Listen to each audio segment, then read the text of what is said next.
Yes, welcome back to our YouTube channel. आप सभी का स्वागत है आपके अपने यूट्यूब चैनल में। आज से हम लोग शुरू कर रहे हैं क्लास 12 का health and physical education book को हम लोग आज यूट्यूब में शुरू कर रहे हैं।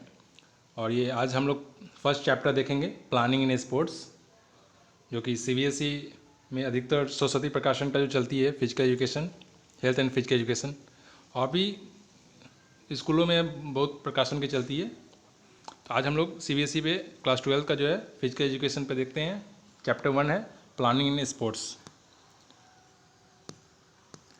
तो प्लानिंग इन स्पोर्ट्स में ये बताया गया है कि हम लोग कोई भी गेम या टूर्नामेंट जो भी करते हैं तो उससे पहले हम लोग प्लान करते हैं कि आप लोग भी जब घर में फंक्शन पार्टी होती है तो आप लोग क्या करते हैं, पहले प्लानिंग बनाते हैं कि ये व्यक्ति ये करेगा, उस व्यक्ति को ये काम दिया जाएगा, ठीक है। तो इससे पहले प्लानिंग करते हैं। तो सेम इसी तरह स्पोर्ट्स में भी होती है। तो स्पोर्ट्स में भी क्या होता है कि प्लानिंग करते हैं हम लोग, और प्लानिंग जो है सभी फील्ड में यूज होता है। हमारी लाइफ में प्लानिंग जो है बहुत महत्वपूर्ण रखता है। जिस तरह से स्पोर्ट्स में ही ना, केवल अपनी लाइफ में भी, जैसे कि कोई फंक्शन पार्टी हो गया, कहीं जाना हो तो उससे पहले भी प्लानिंग करते हैं, कहीं टूर पे हम लोग निकलते हैं तो उससे पहले हम लोग प्लानिंग करके निकलते हैं। तो प्लानिंग इन स्पोर्ट्स जो है स्पोर्ट्स में भी नहीं, हमारी लाइफ में भी बहुत इंपॉर्टेंट रखता है, ठीक है। इसमें बहुत तरह का बातें आती हैं कि कैसे प्रोग्राम को हैंडल करना है, किस तरह से स्मूथली ये प्रोग्राम को हम लोग चला पाएंगे, कैसे स्पोर्ट्स में भी है कि कैसे हम लोग प्लान करेंगे तो कोई टूर्नामेंट करवा पाएंगे, कोई गेम करवा पाएंगे, ठीक है। उसके बारे में इसमें बताया गया है टोटल। चलिए नेक्स्ट क्या है, मीनिंग ऑफ प्लानिंग। तो प्लानिंग का यही मतलब बताया गया है कि जो भी हम लोग गोल करना, जो हम लोग का गोल है, तो उससे पहले हम लोग जो प्रोसेस करते हैं एक साथ मिलकर बैठकर विचार करके कि उस गोल को कैसे प्राप्त करना है, वही एक प्लानिंग, ठीक है। तो एलन के द्वारा a plan is a trap laid to capture the future. जितने भी बड़े बड़े व्यक्ति हैं वे अपने अपने तरीके से प्लानिंग का मतलब बताए हैं, ठीक है। और इसमें बहुत सारे ऑर्गेनाइज होता है, वेरियस टाइप ऑफ टूर्नामेंट है। तो यहाँ पे दिखाया गया है they are various type of tournaments in planning related to organize various type of tournament. Knockout tournament बताया गया है, league tournament, combination tournament and challenge tournament. 4 प्रकार के टूर्नामेंट होते हैं। ये आपको नोट डाउन कर लेना है कि टूर्नामेंट 4 टाइप के होते हैं। तो पहला है नॉकआउट टूर्नामेंट, जो कि यहाँ पे है। नेक्स्ट है लीग टूर्नामेंट, फिर कॉम्बिनेशन टूर्नामेंट और चैलेंज टूर्नामेंट। 4 टाइप के टूर्नामेंट होते हैं। तो इसको आप लोग नोट डाउन कर लीजिएगा। ये क्वेश्चन आती है कि how many types of tournament, they are 4 type of tournament, knockout tournament, league tournament, combination tournament and challenge tournament. चलिए नेक्स्ट देखते हैं हम लोग। प्लानिंग जो है स्पोर्ट्स में बहुत तरह के करते हैं। जैसे कि हम लोग को अगर ट्रेनिंग करना है तो ये स्पोर्ट्स ट्रेनिंग में भी शॉर्ट टर्म प्लान होता है, लॉन्ग टर्म ट्रेनिंग भी होती है ना। तो शॉर्ट टर्म में मतलब कि कम समय में हम कैसे अच्छे ट्रेनिंग करके और अच्छे रिजल्ट लाएं, उसके लिए होती है। फिर लॉन्ग टर्म ट्रेनिंग भी होती है। तो ये सब प्लानिंग के अंतर्गत ही आता है, ठीक है। नेक्स्ट क्या है, ऑब्जेक्टिव ऑफ प्लानिंग। तो प्लानिंग का क्या ऑब्जेक्टिव है, तो नंबर 1 में क्या है, to reduce unnecessary pressure to immediacy. मतलब कि कभी क्या होता है कि अचानक कोई काम आ जाता है, तो अगर हम पहले से प्लान नहीं करते हैं तो उसको हम लोग स्मूथली नहीं चला सकते हैं, उस काम को हम लोग स्मूथली नहीं कर पाते हैं। तो इससे पहले क्या है, तो रिड्यूस करते हैं अननेसेसरी प्रेशर, ठीक है। जो भी प्रेशर मिलता है उस समय तो उसको रिड्यूस करते हैं। सेकेंड में क्या है, to maintain a good control over all the activities. फिर हम लोग ऑब्जेक्टिव ऑफ प्लानिंग में क्या है, सेकेंड में मेंटेन करते हैं, कंट्रोल करते हैं, जितनी भी एक्टिविटीज़ होती है उसको हम लोग कंट्रोल करते हैं, ठीक है। थर्ड क्या है, टू फैसिलिटेट प्रॉपर कोऑर्डिनेशन। इससे हम लोग क्या करते हैं, प्लानिंग से क्या होती है कि हम लोग कोऑर्डिनेशन भी बना के चलते हैं, ठीक है। एक दूसरे से कोऑर्डिनेशन बनाते हैं तो वे काम जो है स्मूथली हो जाता है और अच्छे तरीके से काम हो भी जाता है और अच्छे रिजल्ट भी प्राप्त होती हैं, ठीक है। फोर्थ में क्या है, to reduce the chances of mistake. और जो भी गलती होने की संभावना होती है वो कम हो जाती है। अगर कोई भी काम एक अचानक आता है तो उसमें गलतियां होने की संभावना ज़्यादा होती है, और वही प्लानिंग करके करते हैं तो reduce the chances of mistakes, ठीक है। फोर्थ में क्या है, फोर्थ में है reduce chances of mistakes. Fifth में है टू इंक्रीज कैपेसिटी। कैपेसिटी भी अच्छे बनते हैं, इंक्रीज होता है कैपेसिटी, ठीक है, प्लानिंग करने के बाद। सिक्स में क्या है, टू इन्हांस क्रिएटिविटी, कोई भी काम जो करते हैं उसमें ज़्यादा इन्हांस होता है, बढ़ता है, ठीक है। कोई प्लानिंग करके अगर कोई भी काम करते हैं, कोई भी क्रिएटिव करते हैं या गेम करवाते हैं तो वे काम जो है अच्छे से तरीके से होता है, इन्हांस होता है, ठीक है। टू सेवन्थ में है इन्हांस स्पोर्ट परफॉर्मेंस, और परफॉर्मेंस जो है स्पोर्ट्स पर्सन का उसका भी इन्हांस होता है, अच्छा होता है, बेहतर होता है ना। पहले से प्लानिंग करके या पहले से ट्रेनिंग करके हुए रहता है कि मुझे इस गेम में ये अच्छे रिजल्ट चाहिए, तो उससे पहले क्या करता है, प्लानिंग करता है, फिर ट्रेनिंग करता है, तो स्पोर्ट पर्सन का इन्हांस होता है परफॉर्मेंस, ठीक है।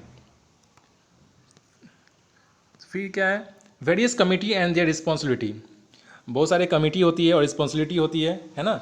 जब pre and during and post, मतलब कि गेम के समय, गेम के दौरान और गेम से पहले और गेम के बाद क्या क्या रिस्पॉन्सिबिलिटी होती है और कितनी कमेटी बनती है, उसके बारे में हम लोग अब इस टॉपिक पे पढ़ते हैं। तो various committee and organizing track and field meet sports, जितने भी गेम होते हैं, कोई भी ट्रैक ऑर्गेनाइजेशन होता है या गेम होता है, स्पोर्ट्स होता है, चाहे आप देख लीजिए स्पोर्ट डे होता है स्कूल में, तो उसमें भी बहुत सारी कमेटी बनती है कि आपका काम ये रहेगा, आप उनसे लीजिएगा, आपका काम ये रहेगा, है ना। चलिए तो हम लोग देखते हैं इसमें कौन कौन सी कमेटी होती है। तो पहला एडमिनिस्ट्रेटिव डायरेक्टर होते हैं, फिर उसके नीचे एग्जीक्यूटिव कमेटी होती है, फिर उसके नीचे जो है organizing committee for games and sports होते हैं, जो ऑर्गेनाइज करते हैं गेम एंड स्पोर्ट, और उसके अंतर्गत जो है पब्लिसिटी कमेटी होती है, बोर्डिंग लॉजिंग कमेटी होती है, रिसेप्शन कमेटी होती है, डेकोरेशन सेरेमनी कमेटी होती है और ट्रांसफॉर्मेशन कमेटी भी होती है। फिर इसके बाद ground equipment committee, committee for entertainment and refreshment, committee on entries programs, फिर कमेटी फॉर ऑफिशियल, फिर announcement committee, first aid committee and financial committee, ये सब कमेटी होती है ना। चलिए इसको हम लोग वन बाय वन देखते हैं। पहला क्या है, पब्लिसिटी कमेटी।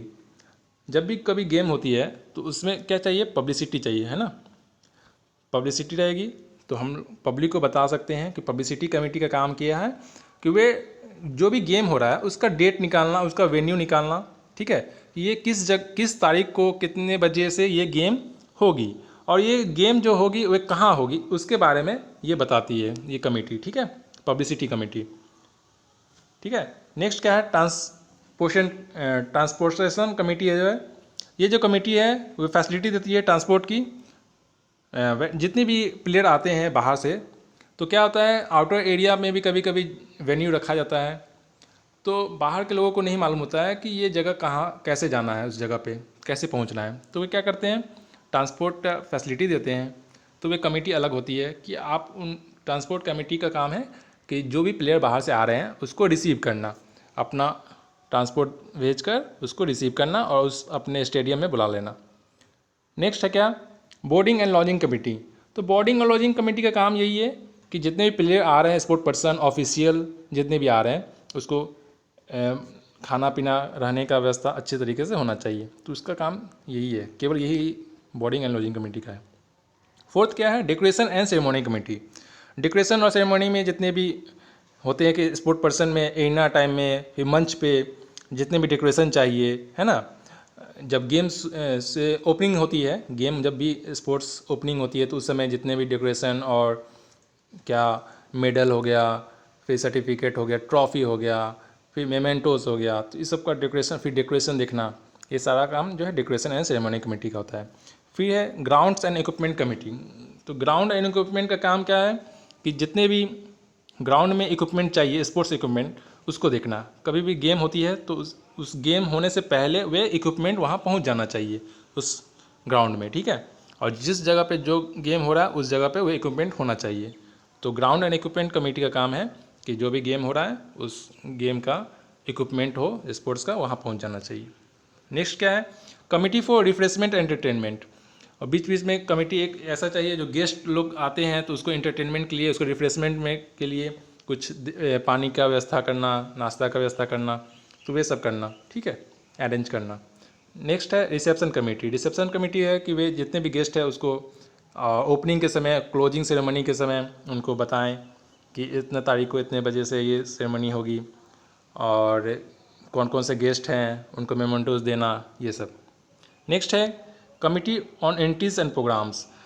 ये कमेटी होती है जो भी स्पोर्ट पर्सन है बाहर से आते हैं तो उनका एंट्री करना, प्रोग्राम के बारे में बताना, ठीक है, फिक्चर तैयार करना कि कौन सा गेम, मतलब प्रिपेयर करना फिक्चर की कौन सा गेम कंपटीशन जो है कब होगी, इसके बारे में, ठीक है।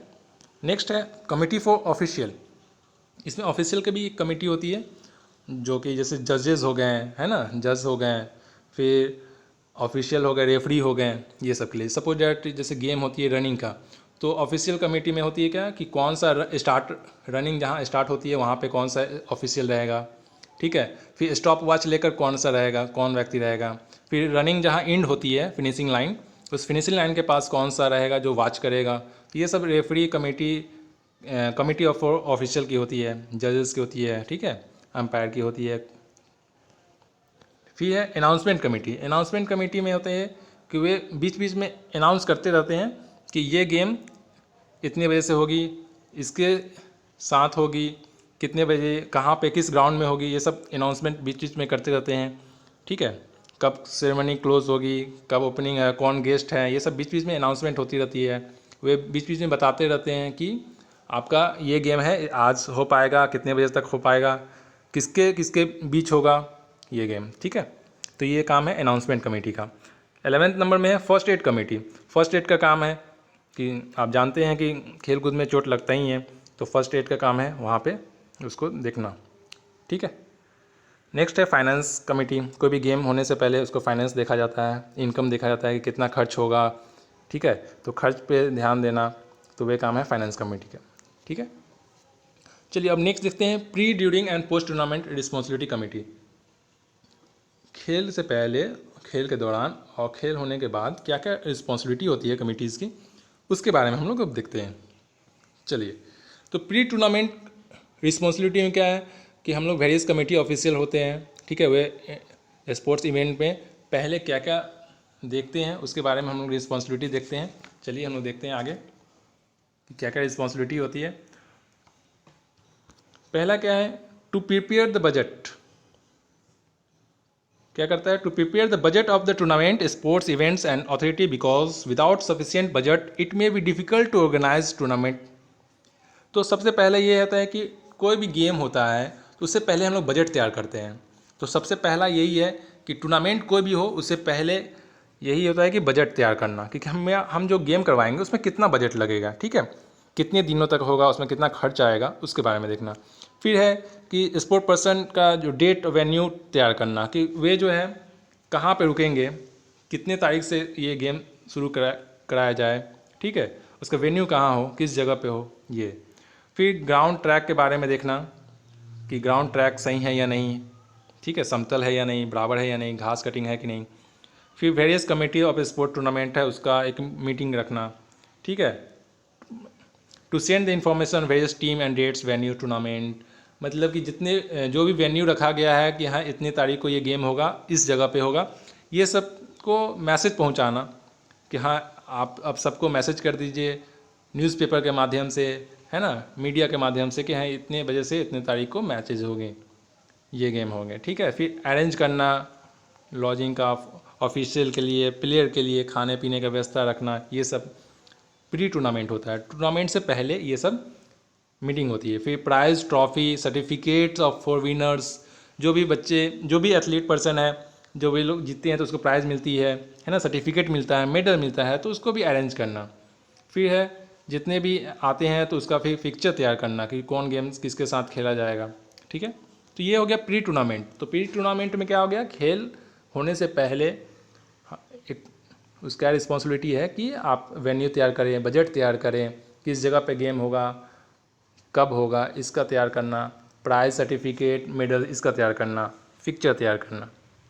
ड्यूरिंग टूर्नामेंट रिस्पॉन्सिबिलिटी, अब जब गेम हो रही है, चल रही है, तो उसमें क्या रिस्पॉन्सिबिलिटी होती है, तो प्रॉपर तरीके से अरेंजमेंट करना, ठीक है, स्पोर्ट टूर्नामेंट को चेक करना, बीच बीच में जाकर फील्ड में, ग्राउंड में, है ना, फील्ड इक्विपमेंट पहुंचा कि नहीं, जो भी गेम होने जा रहा है वे इक्विपमेंट पहुंचा कि नहीं उस जगह पे, ठीक है।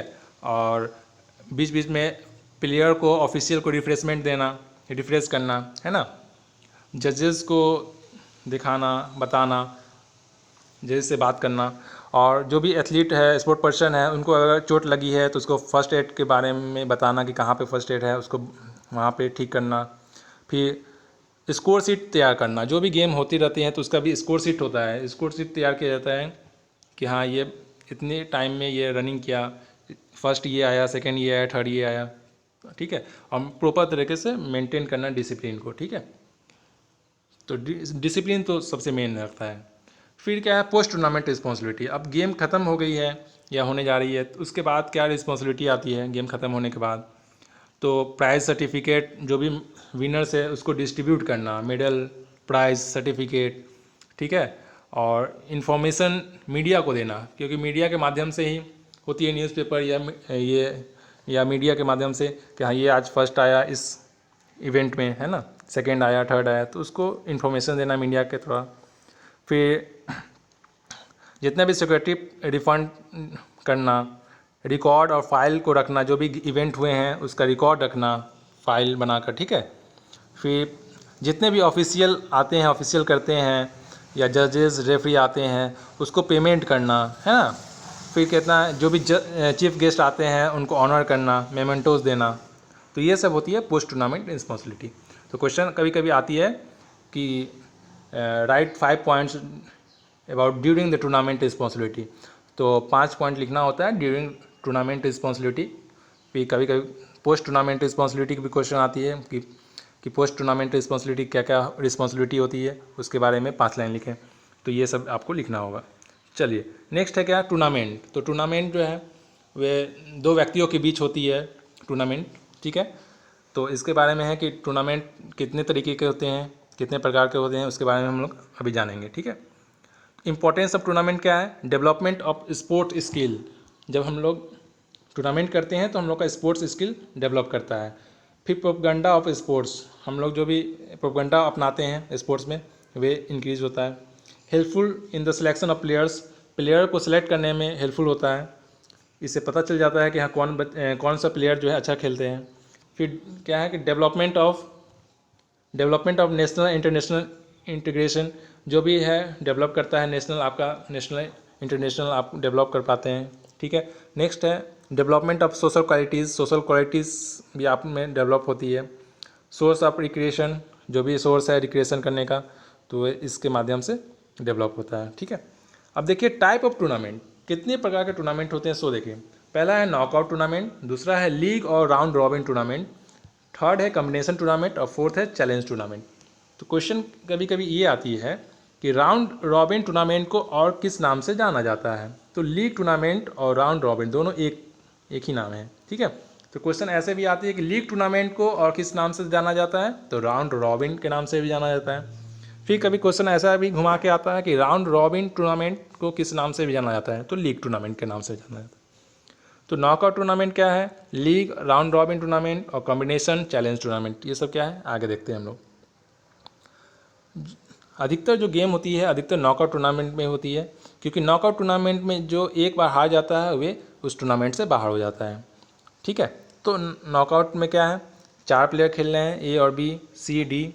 तो ए बी एक साथ खेलेंगे और सी डी एक साथ खेलेंगे। फिर ए बी और सी डी में जो जीता फिर बी और डी, तो यहाँ उस तरह से आगे बढ़ते जाएंगे। तो इसमें क्या है कि एक बार जो जीता वे आगे बढ़ते जाते हैं, और जो एक बार हार जाता है तो वे इस टीम से टूर्नामेंट से ही बाहर हो जाते हैं, ठीक है। तो एडवांटेज ऑफ नॉकआउट टूर्नामेंट, क्या एडवांटेज क्या है नॉकआउट में, तो ये क्वेश्चन आती है, ये इंपॉर्टेंट क्वेश्चन है कि एडवांटेज ऑफ नॉकआउट टूर्नामेंट। तो नॉकआउट टूर्नामेंट में ये एडवांटेज है कि आपका जो बजट है वो कम लगता है, कम टाइम में, लेस एक्सपेंसिव है, खर्चीला कम है, क्योंकि वे एक बार ही मैच जब हार जाते हैं तो वे टूर्नामेंट से बाहर हो जाते हैं, तो लेस एक्सपेंसिव होता है। फिर इसमें ज़्यादा मैचेस की संख्या, ज़्यादा मैचेस नहीं होता है, less matches, number of matches कम होते हैं, तो ये कम टाइम में ख़त्म हो जाती है, ठीक है। फिर मिनिमम ऑफिशियल लगते हैं इसमें, ऑफिशियल जो है रेफरी अंपायर इसमें भी मिनिमम लगते हैं, ठीक है। और इसमें डिसएडवांटेज क्या है, डिसएडवांटेज ये है कि सपोज डेट आप अच्छे प्लेयर हैं लेकिन आप इस टूर्नामेंट में फर्स्ट टाइम में हार गए तो आपको दोबारा मौका नहीं मिल पाएगा, ठीक है। फिर लीग और राउंड रॉबिन जो टूर्नामेंट है इसको बर्गर सिस्टम के माध्यम से, बर्गर के द्वारा बनाया गया था। ये फर्स्ट व्यक्ति थे जिन्होंने ये किया था, लीग और राउंड रॉबिन टूर्नामेंट जो है उन्हीं की देन है, मिस्टर बर्गर के, ठीक है। तो इसलिए बर्गर सिस्टम भी बोला गया है। तो ये क्वेश्चन भी आती है कि Berger system league round robin tournament जो है किसके द्वारा हुआ है, कौन बनाया है इसे। तो ये मिस्टर बर्जर जो है उन्हीं ने ये बनाया है, इसलिए बर्जर सिस्टम भी इसको बुलाया गया है। ठीक है, तो इसमें डबल लीग टूर्नामेंट भी होता है और सिंगल लीग भी। तो इसमें टाइप ऑफ लीग टूर्नामेंट यहाँ पे बताया गया है, टाइप ऑफ लीग टूर्नामेंट, तो सिंगल लीग टूर्नामेंट और डबल लीग टूर्नामेंट। तो आप नोट कर लीजिएगा कि कितने तरीके का टूर्नामेंट होते हैं। तो एक सिंगल लीग टूर्नामेंट होता है, एक डबल लीग। तो सिंगल लीग टूर्नामेंट का फॉर्मूला ये है n/n-1/2। सपोज डेट यहाँ पे एक दिया गया है एग्जाम्पल के द्वारा कि 7 × 7-1/2। तो 7-1 करेंगे तो 6 आ जाएगा, और 7 × 6 कितना होगा 42/2, तो 21 मैचेस सिंगल लीग में। तो सिंगल लीग का फॉर्मूला है n/n-1/2, ठीक है। और डबल लीग का है n/n-1। तो इसको याद रखना है। Single type of league tournament, कि लीग टूर्नामेंट कितने टाइप के होते हैं, तो दो तरीके के होते हैं, दो प्रकार के, सिंगल लीग और डबल लीग। सिंगल लीग का फॉर्मूला है, फिर डबल लीग का, दोनों को याद रखेंगे। नेक्स्ट क्या है, essential points of knockout tournament. तो total number of team participate in the tournament, total number of byes, number team each half quarters, number of bye given each half quarters, total number of round, total number of matches। इसमें यह बताया गया कि क्या क्या points होते हैं knockout tournament में। तो कितने टूर्नामेंट, कितने नंबर ऑफ टीम आएंगे, कितने बाई मिलेंगे, कितना हाफ बाई मिलेगा, कितना लोअर बाई, कितना मैच होगा, उसके बारे में बताया गया ये। चलिए इसमें हम लोग देखते हैं।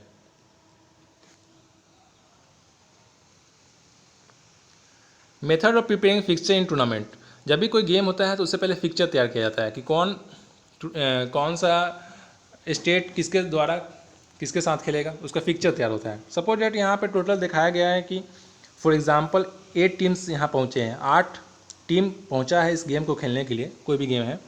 तो कितना मैच होगा टोटल, तो इसमें मैच करने का है कि number of matches -1। Suppose that 8 team आया है, तो 8 में से अगर हम -1 करते हैं तो कितना बचता है 7। तो यहाँ पे दिखाया गया कि 7 मैच होगा।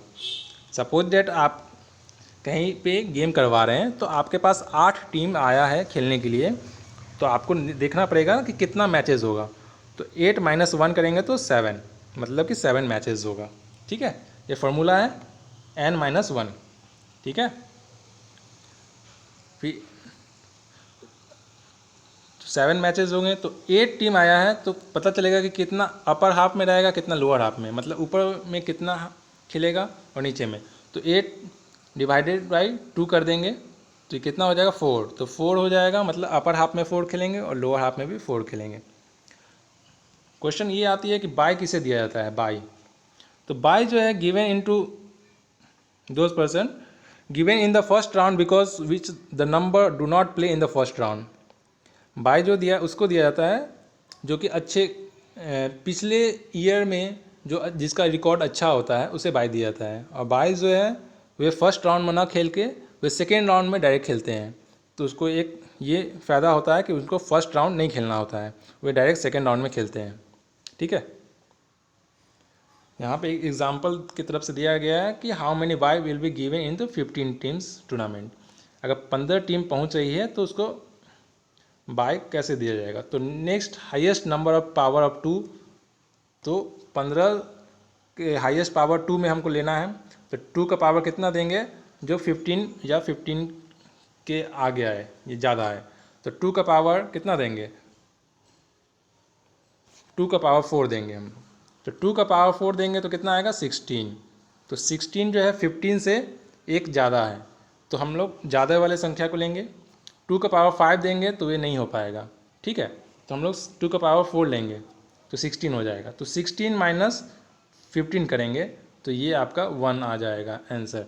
तो हम लोग को पता चलेगा कि बाई हम लोग एक आदमी को देंगे, एक टीम को हम लोग बाई देंगे। तो बाई हम लोग किस लिए देते हैं, बाई हम लोग देते हैं कि जो प्रीवियस ईयर में या प्रीवियस टूर्नामेंट में जो अच्छा टीम होता है उसको हम लोग देते हैं कि वे फर्स्ट राउंड में ना खेल के वे सेकेंड राउंड में खेलता है। ठीक है, तो ये बाई का जो फार्मूला है नेक्स्ट हाईएस्ट पावर ऑफ 2। ठीक है, तो -1, तो हाईएस्ट पावर ऑफ 2 कितना हो जाएगा, तो 15 टीम है, 15 टीम है, तो 15 में से हम कितना देंगे, तो 2 का पावर हम क्या करेंगे 4 देंगे, तो 2 का पावर कितना हो जाएगा 4, 16 हो जाएगा। तो 16 माइनस एन, एन क्या है नंबर ऑफ टीम, तो 16 माइनस 15 हो जाएगा बराबर 1। इसका मतलब कि हमको एक ही बाई देना होगा, मतलब एक ही ऐसा टीम होगा जिसको हमको बाई देना होगा, वह फर्स्ट राउंड में ना खेल के वह सेकेंड राउंड में खेलेगा।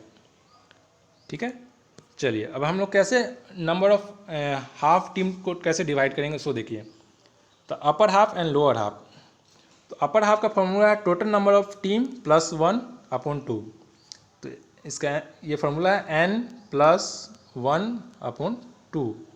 ये n हो गया नंबर ऑफ टीम्स प्लस 1/2। तो ये है अपर हाफ का ये फार्मूला है। ठीक है, और लोअर हाफ का क्या फार्मूला है, total number of teams minus 1/2।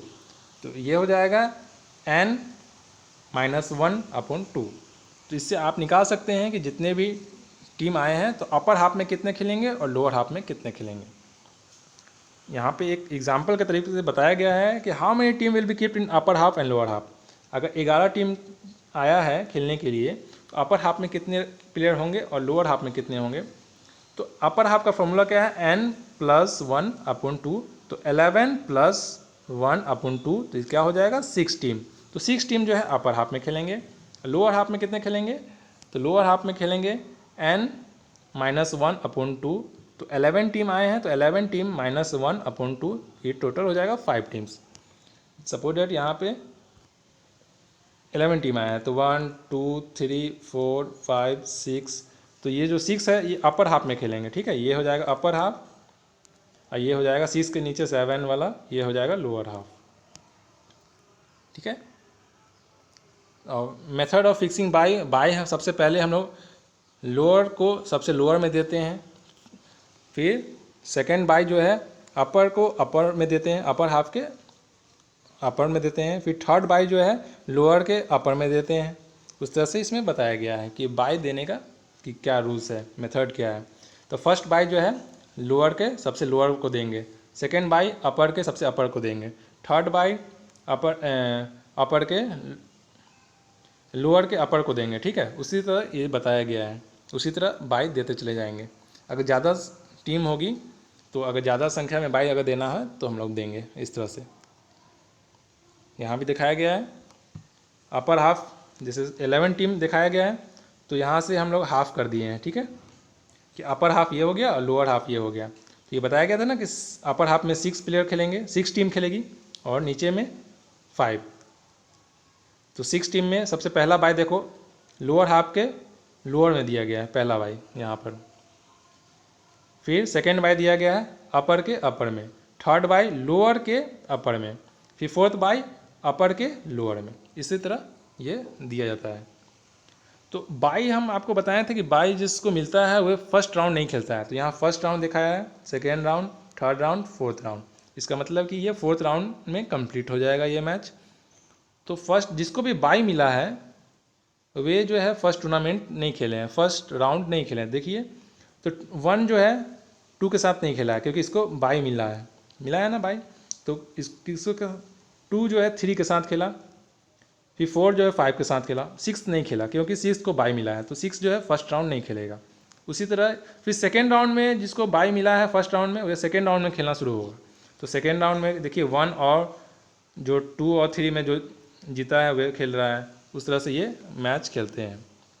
ठीक है, नॉकआउट टूर्नामेंट है तो नंबर ऑफ मैचेस ये आपको फॉर्मूला बताया था कि number n-1 11 - 1 is equal to 10 matches. मतलब कि जितने भी टीम आते हैं उसमें से -1 करते हैं तो वे मैचेस हो जाएंगे। Total 10 match. तो यहाँ देखिए 10 मैच हुआ है, 1 2 3 4 5 6 7 8 9 10। तो यहाँ पे पता चल गया कि हमको टोटल 10 मैच खिलाना है।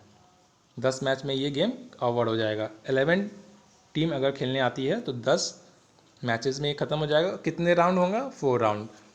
ठीक है, यहाँ भी 4 राउंड का भी बताया गया है कि 2 का पावर कितना दिए थे हम लोग, 16 टीम था तो 4 दिए थे, तो 4 राउंड में ये कंप्लीट हो जाएगा। ठीक है, चलिए नेक्स्ट हम लोग देखते हैं। यहाँ पे दिखाया गया है कि draw a fixture of 11 teams in knockout basis. Knockout basis पे यहाँ 11 टीम का पिक्चर तैयार करने के लिए दिखाया गया है। तो अपर हाफ के लिए क्या देते हैं n+1/2, तो इसको करेंगे तो 6 टीम अपर में हो जाएगा। लोअर में देंगे n-1/2, टोटल 5 टीम हो जाएगा। नंबर ऑफ बाइज कैसे देते हैं, 2 का पावर 4 - 1, तो 2 -n होता है, ठीक है। तो 2 का पावर 4 कितना हो जाएगा 16। कितने टीम आए हैं 11, तो कितना हो जाएगा 5। तो यहाँ भी बताया गया कि 5 बाइज मिलेगा। तो बाई अब 5 बाई मिलेगा, तो अपर में कितना बाई मिलेगा और लोअर में कितना मिलेगा। तो इसका देखिए यहाँ पे जस्ट अपर हाफ और लोअर हाफ का जस्ट अपोजिट हो जाता है। यहाँ n+1/2 था, तो यहाँ NB-1/2 हो जाएगा। NB किसको बोलेंगे, बाई को। तो बाई यहाँ पे कितना है 5, तो 5 - 1/2 तो 4, तो 4 डिवाइडेड बाई 2 करेंगे तो 2 बाइज, मतलब अपर हाफ में 2 बाई मिलेगा। लोअर हाफ में कितना मिलेगा देखिए, तो लोअर हाफ में भी अपर हाफ का ये उल्टा हो जाएगा। देखिए अपर हाफ में क्या था, लोअर हाफ में क्या था, n-1/2 था, इसका उल्टा क्या हो जाएगा, तो NB यहाँ माइनस था तो यहाँ प्लस हो जाएगा, NB+1/2। NB किसको बोलेंगे, बाई को। तो बाई यहाँ कितना है 5, तो 5 + 1/2, 6/2 = 3 बाई, मतलब कि लोअर में 3 बाई मिलेगा और अपर में 2 बाई मिलेगा। देखिए यहाँ भी दिखाया गया है, अपर में 2 बाई मिला, 1 2, और लोअर हाफ में 3 बाई मिला, बाई 3, बाई 5 और बाई 1, है ना। इसी तरह ये दिखाया गया है। चलिए नेक्स्ट देखते हैं हम लोग इंट्राम्यूरल के बारे में, कि meaning of intramural and extramural. तो इंट्राम्यूरल जो है लैटिन वर्ड से बना है, इंट्रा प्लस म्यूरल, ठीक है। इंट्रा मतलब होता है विद इन, म्यूरल्स का मतलब होता है वॉल। जो हम लोग 4 दीवार के अंदर खेलते हैं उसको हम लोग इंट्राम्यूरल कहते हैं। जैसे कि स्पोर्ट्स डे जो होता है स्कूल में, स्कूल के जो स्पोर्ट्स डे मनाया जाता है वो इंट्राम्यूरल होता है, मतलब वो 4 दीवार के अंदर होता है, वो स्कूल कैंपस के अंदर ही होता है। तो 4 दीवार के अंदर होता है, उसे हम लोग इंट्राम्यूरल बोलते हैं, ठीक है। और एक्स्ट्राम्यूरल, इसमें इंट्राम्यूरल का क्या सिग्निफिकेंट है, सो दिखा रहा है कि physical, mental, emotional, social development of a student अच्छा होता है, ठीक है। स्टूडेंट का जो भी सोशल डेवलपमेंट होती है, मेंटल, इमोशनल, ये सब डेवलपमेंट होता है। स्ट्रेस कम होता है, ठीक है। फिर हेल्थ, चिल्ड्रेन का हेल्थ अच्छा होता है, डेवलप करता है। बच्चे लोग रिफ्रेश होते हैं, ठीक है, जब स्पोर्ट डे होती है तो, ठीक है। नेक्स्ट क्या है एक्स्ट्राम्यूरल। एक्स्ट्राम्यूरल क्या होता है, ये भी एक्स्ट्राम्यूरल जो है लैटिन वर्ड से बना है, एक्स्ट्रा प्लस म्यूरलस। एक्स्ट्रा मीन्स होता है आउटसाइड, म्यूरलस का मतलब होता है वॉल, मतलब आउटसाइड ऑफ द वॉल जो गेम होता है उसको हम लोग एक्स्ट्राम्यूरल कहते हैं। जैसे कोई स्टेडियम में टूर्नामेंट हुआ, किसी दूसरे इंस्टीट्यूट में, कोई दूसरे कॉलेजेस में, या कोई दूसरे स्टेट में जो टूर्नामेंट होती है उसे हम लोग एक्स्ट्राम्यूरल बोलते हैं, ठीक है। चलिए नेक्स्ट होता है क्या, नेक्स्ट होता है स्पोर्ट्स डे मनाया जाता है। तो स्पोर्ट डे मनाया जाता है, ठीक है, स्कूल में, development for children in schools, develop करने के लिए बच्चों को स्कूल में, ठीक है। जितने भी बच्चे होते हैं स्पोर्ट में पार्टिसिपेट करते हैं और उनको करना भी चाहिए, ठीक है। इसका ऑर्गेनाइजिंग जो है प्रॉपर तरीके से स्कूल मनाती है, स्कूल ही करती है ऑर्गेनाइज, ठीक है। नेक्स्ट है हेल्थ रन। हेल्थ रन किस लिए मनाया जाता है, हेल्थ रन हेल्थ डिपार्टमेंट बनाती है। ये क्वेश्चन आता है कि health run organize by home, तो हेल्थ डिपार्टमेंट के द्वारा हेल्थ रन मनाया जाता है। ये इसका मोटो ये होता है कि जितने भी लोग हैं हेल्दी रहें, फिट रहें, ठीक है। नेक्स्ट है क्या, और इसमें ये भी बताया गया कि इस हेल्थ रन मनाया जाता है क्योंकि अवॉइड टेंशन, टेंशन से अवॉइड होने के लिए, ठीक है। हिप लेवल का डॉन बेंड नहीं करने के लिए, ये सब बताया गया है कि कौन से किसको क्या प्रॉब्लम होगी तो वे क्या नहीं करेंगे उसके लिए। नेक्स्ट है run for fun. Run for fun जो है मैसेज पहुंचाया जाता है सभी लोग के लिए कि हेल्दी होने के लिए, फिट, ठीक है, मासेस फिट होने के लिए रन फॉर फन, ये भी है, ठीक है। रन फॉर फन जो है हेल्थ रहने के लिए ये किया जाता है ऐसा ऑर्गेनाइजेशन। नेक्स्ट है क्या, रन फॉर यूनिटी भी होती है। रन फॉर यूनिटी जो है यूनिटी करने के लिए, मतलब एक यूनिट में होने के लिए, पीस, ठीक है। डिफरेंट रिलीजन, जितने भी स्टेट हैं या रिलीजन है वे सब एक यूनिटी में हो, एक कंट्री में हो, ठीक है। इसके बीच में ये रन फॉर यूनिटी मनाया जाता है। तो ये आज आपका चैप्टर 1 था फिजिकल एजुकेशन का, CBSE स्टैंडर्ड 12 का प्लानिंग इन स्पोर्ट्स, जो कि आप लोग देखें हैं। अगर आप लोग को नहीं समझ में आया तो हम लोग पिक्चर जो है नेक्स्ट वीडियो में भी एक अच्छे तरीके से बताएंगे। तब तक के लिए good by two all of you, have a nice day.